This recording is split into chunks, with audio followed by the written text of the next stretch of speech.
Kau bilang kau menang debat lawan domba yang sesat.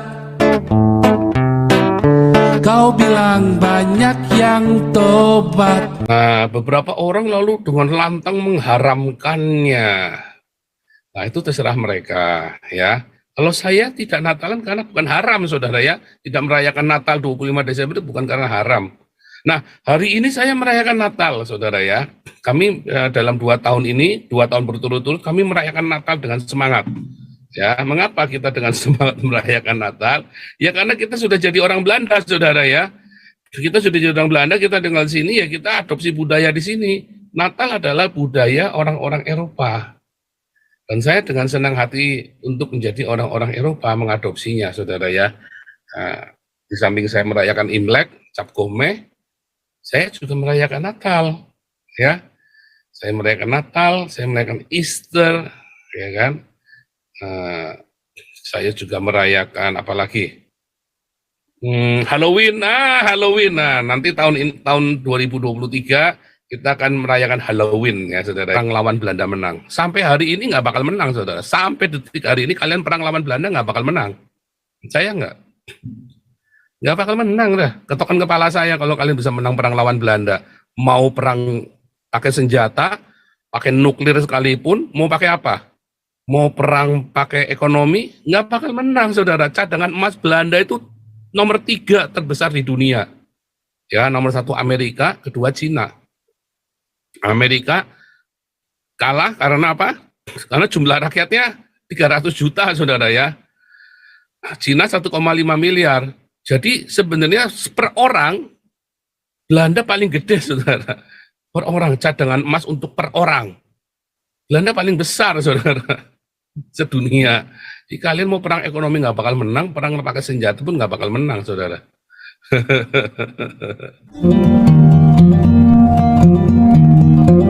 Kalau Indonesia diaspora, haleluya, luar biasa.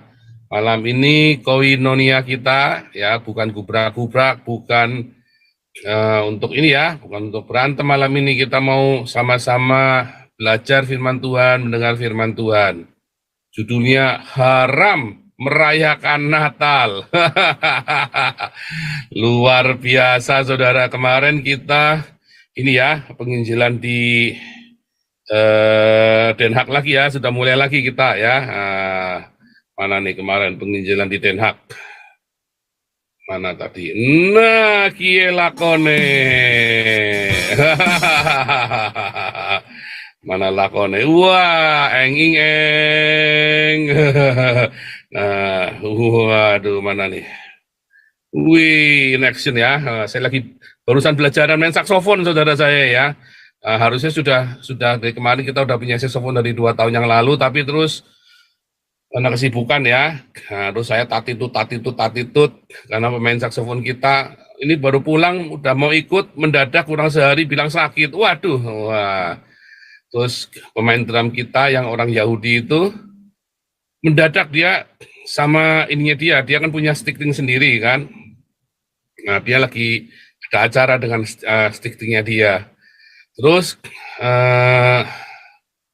ya yang Yasmin itu, yang cewek itu sedang ke Turki ya, dia jurnalis, dia seorang jurnalis 6 bulan di Turki. Jadinya waduh kita mendadak tiga orang kita nggak datang, saudara ya. Ditambah lagi yang Omid dan Nina yang dari Iran, sama ya, mendadak semua itu, kurang sehari mendadak semua. Waduh, kita sempat agak kacau juga kemarin ya, mau pelayanan itu. Makanya kita kameranya mati-mati terus, internetnya mati-mati terus kemarin selama kita ini ya. Wah, pokoknya benar-benar, tapi puji Tuhan ya, lancar. Dan penontonnya lebih banyak ya. Wah, ramai itu. Wah, senang sekali mereka ya, saudara ya. Nah, mereka waktu Ana bilang Netherlands is paradise, mereka tercengang-cengang, saudara ya. Terus saya maju ke depan, kamu harus pernah ke Indonesia, nanti kamu tahu kalau Belanda itu, kalau Netherlands itu seperti paradise. Saya bilang gitu. Terus mereka ngangguk-ngangguk dengan bingung, saudara. Iya, kamu belum pernah tinggal di Indonesia. Tapi itu ada yang namanya Michelle Mas itu ya. Ada yang namanya Michelle Mas itu, dia seorang jurnalis yang tinggal di Indonesia 17 tahun, saudara ya. Dia nulis tentang Indonesia ya, dulu pernah saya sajikan di sini. Ya, dia setuju saudara dengan saya tentu saja. Ngeri saudara kalau Anda melihat Indonesia hari ini. Dia bilang begitu ya. Indonesia hari ini bukan Indonesia yang dikenal oleh seluruh dunia 20 tahun yang lalu. Zamannya Soeharto itu ya, tahun 98 itu ya. Indonesia hari ini luar biasa saudara ya. Ini kita minggu depan kita masih ada Natalan lagi ya, merayakan loh. Kotanya haram ya, nanti dengerin dulu ya. Saya selama di Indonesia sejak 2014 ya. 2000 saya jadi nulis buku itu ya. Sejak saya ngerti ya 2015 saya nulis buku ya. 2015 saya nggak pernah merayakan Natal saudara ya. Beneran saya nggak merayakan Natal. 2015, 16, 17, 18 saya berangkat ke Maria. Itu saya nggak merayakan Natal, saudara. Ya, kalaupun anak saya ikut Natalan, karena dia dengan teman-temannya di sekolahnya, ya, makanya saya ikut menghadiri acaranya mereka. Tetapi saya sendiri tidak merayakan Natal. Ya, di sini pun kami baru merayakan Natal ya setelah pindah ke rumah Belanda ya. Waktu kami di camp ya kita nggak merayakan, ya nggak apa-apa juga. Datang ke gereja ya bukan karena mau merayakan Natal ya karena mau datang aja saudara ya, senang datang aja rame-rame. Apakah perayaan Natal itu artinya bagi saya saudara? Ya nanti kita dengarkan saudara ya. Nah, semua perayaan-perayaan yang kita ngerti hari ini, yang Anda mengerti, perayaan-perayaan itu ternyata adalah hari raya pagan saudara ya. Hari raya pagan yang kemudian diadopsi oleh gereja. Ya. Nah, beberapa orang lalu dengan lantang mengharamkannya. Nah, itu terserah mereka, ya. Kalau saya tidak Natalan karena bukan haram, saudara ya. Tidak merayakan Natal 25 Desember itu bukan karena haram. Nah, hari ini saya merayakan Natal, saudara ya. Kami dalam 2 tahun ini, 2 tahun berturut-turut, kami merayakan Natal dengan semangat. Ya, mengapa kita dengan semangat merayakan Natal? Ya, karena kita sudah jadi orang Belanda, saudara ya. Kita sudah jadi orang Belanda, kita tinggal di sini, ya kita adopsi budaya di sini. Natal adalah budaya orang-orang Eropa. Dan saya dengan senang hati untuk menjadi orang-orang Eropa mengadopsinya, saudara ya. Nah, di samping saya merayakan Imlek, Cap Gomeh, saya juga merayakan Natal, ya. Saya merayakan Natal, saya merayakan Easter, ya kan. Saya juga merayakan apalagi? Halloween, Halloween. Nah, nanti tahun 2023 kita akan merayakan Halloween ya, saudara ya. Nah, kita akan merayakan Halloween. Loh, Halloween hari raya setan. Ya, karepmu. Ya kan, suka-suka saya. Ya kan. Wah, itu nyanyinya saja sampai pantat dikocok-kocok. Gundulmu pe yang pantat dikocok-kocok. Goblok nggak bisa bahasa Inggris. Pantat dikocok-kocok. Pantat digoyang-goyang, itu maksudnya orang menari, kalau nari salsa kayak tadi itu nari salsa. Nah, itu kan dia, kalau nari salsa kan pasti shake your butt kan, shake your arse kan. Bukan dikocok-kocok, itu pikirannya orang memang jorok ya. Pikiran orang itu memang jorok jadinya, atau memang dia ya SMA aja nggak lulus, maklum ya. Ijazah SMA aja nggak punya. Jadi ya bahasa Inggrisnya pas-pasan, maklum. Aduh, kadang-kadang ya. Lagunya gereja setan. Nah, saya sudah bilangin ya. Lagu itu ya bukan lagunya, saudara. Tetapi siapa yang menyanyikannya.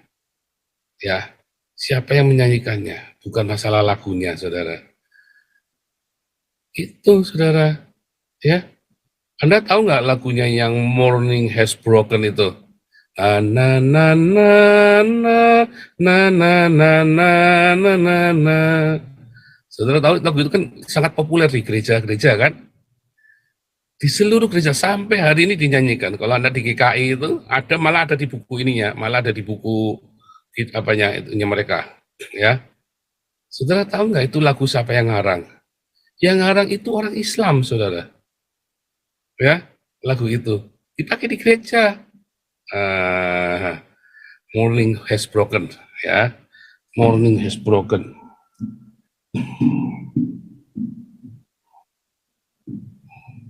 namanya sekarang jadi Yusuf Etes. Nah, Cat Steven ini ya, Cat Stevens. Sekarang Yusuf Etes. Mualaf saudara. Oh, tapi lagunya dipakai di gereja-gereja. Coba, ya kan? Nah, saudara tahu lebih, Anda kalau ikutin YouTube saya dulu ya, tentang saya membahas gereja setannya Mongol Stres itu, mana yang lebih berbahaya, gereja setan dengan orang saudara? Bahaya daripada gereja setan, saudara. Itu lebih berbahaya daripada gereja setan. Ya, kita jangan cerita masa lalu mau sudah berdarah-darah.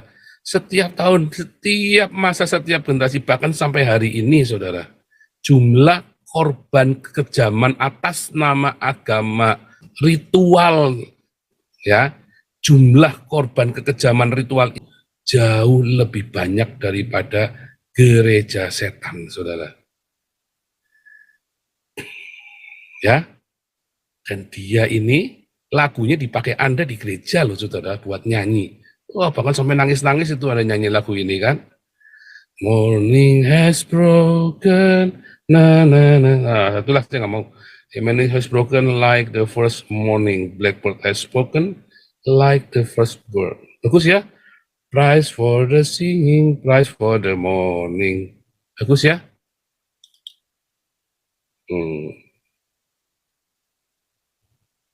Oke ya. Iya, jangan kejang-kejang, saudara. Kalau saya mah cerita selalu apa adanya ya, selalu pakai bukti. Dan saya akan ngomong iya, enggak, ya. Ini ada yang bilang Kristen penjajah. Kristen itu bukan penjajah, saudara ya. Apakah Belanda datang untuk menjajah Indonesia? Bukan, untuk berdagang.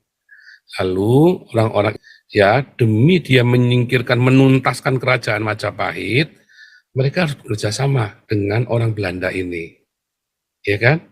Demi mereka menegakkan khilafah, mereka bekerja sama dengan orang Belanda ini lalu bagi wilayah. Belanda sama Spanyol mau nggak sama Inggris? Kan dulu kan Spanyol, Inggris, Belanda dan Portugis 4 ini kan? Ya mau. Yang mereka butuh tempat, butuh dermaga, butuh wilayah kok, dikasih kok. Syaratnya ngasih amunisi, senjata api. Mau tinggal dikasih, mereka punya pabriknya, dikasihkan. Lalu ya paling fatal itu adalah ya waktu di Indonesia, di Nusantara, paling fatal waktu perlawanan ini ya, apa namanya? Kok jadi lupa kan?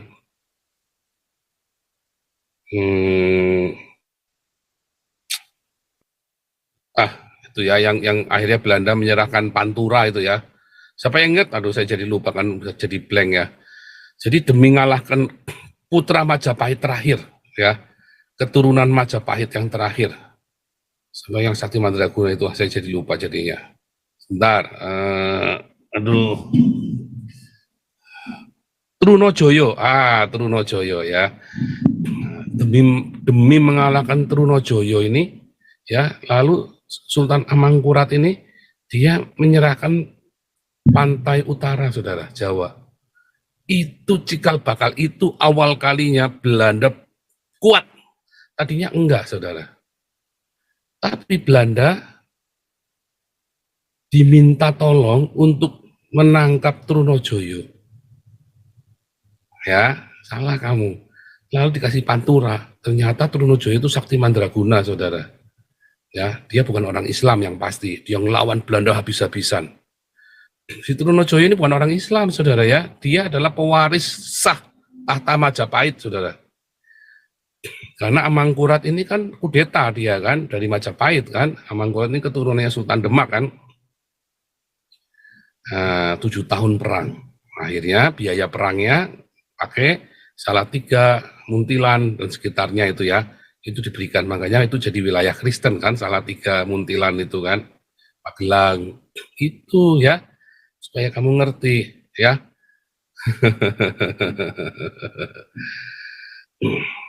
Nah, balik lagi ya. Nah, jadi tidak pernah dijajah, Belanda itu tidak pernah menjajah, tapi kalian kepada Belanda.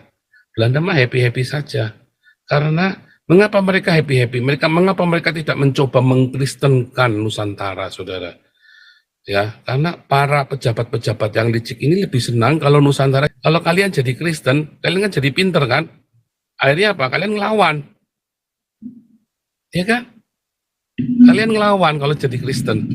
Karena di dalam Kristen diajari kesamaan hak. Nah, begitu kalian jadi Belanda senang. Karena kalian perang sendiri dan jadi bodoh. Makanya lihat, pernah nggak perang lawan Belanda? Nggak pernah, saudara. Pernah nggak kalian orang lawan Belanda menang? Sampai hari ini nggak bakal menang, saudara. Sampai detik hari ini kalian perang lawan Belanda nggak bakal menang. Saya nggak. Nggak bakal menang dah. Ketokan kepala saya kalau kalian bisa menang perang lawan Belanda. Mau perang pakai senjata, pakai nuklir sekalipun, mau pakai apa? Mau perang pakai ekonomi, nggak bakal menang, saudara. Cadangan emas Belanda itu nomor 3 terbesar di dunia. Ya, nomor 1 Amerika, kedua Cina. Amerika kalah karena apa? Karena jumlah rakyatnya 300 juta, saudara ya. Cina 1,5 miliar. Jadi sebenarnya per orang, Belanda paling gede, saudara. Per orang, cadangan emas untuk per orang. Belanda paling besar, saudara, sedunia. Jadi kalian mau perang ekonomi nggak bakal menang, perang pakai senjata pun nggak bakal menang, saudara. Itu ya, karena udah pinter ya, udah pinter.